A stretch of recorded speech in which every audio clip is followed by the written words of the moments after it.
Hello, ശിവോഹൻ Chinnu ചാനലിലേക്ക് എല്ലാ മാന്യപ്രേക്ഷകർക്കും സ്വാഗതം. പ്രിയപ്പെട്ട പ്രേക്ഷകർ, തമ്പനയിലിൽ കണ്ട ഏതൊരു കാര്യവും ആരംഭിക്കുന്നതിന് മുൻപ് ജപിക്കേണ്ട ശക്തിയേറെ ഗണേശ സ്തുതിയെക്കുറിച്ചിട്ടുള്ള വീഡിയോ ആണ്.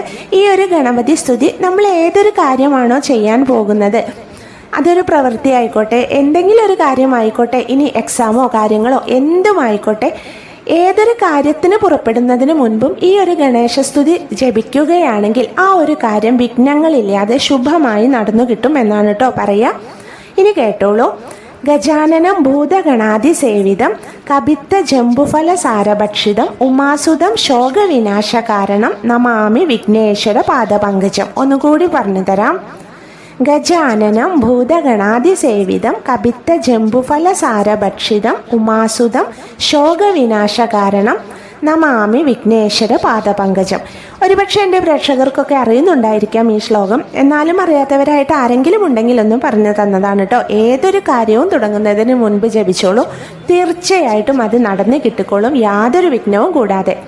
അപ്പം ഇന്നത്തെ വീഡിയോയുടെ പൂർണ്ണമാവാണ്. വീഡിയോ ഇഷ്ടപ്പെട്ടാൽ ശിവോഹൻ ചിന്നു ചാനൽ ഒന്ന് ലൈക്ക് ചെയ്യണം, സബ്സ്ക്രൈബ് ചെയ്യണം, എല്ലാവർക്കും ഒന്ന് ഷെയർ ചെയ്ത് കൊടുക്കുകയും വേണം. എല്ലാവരെയും ശ്രീ ഗണേശ ഭഗവാൻ അനുഗ്രഹിക്കട്ടെ എന്ന് പ്രാർത്ഥിക്കുകയാണ്. താങ്ക്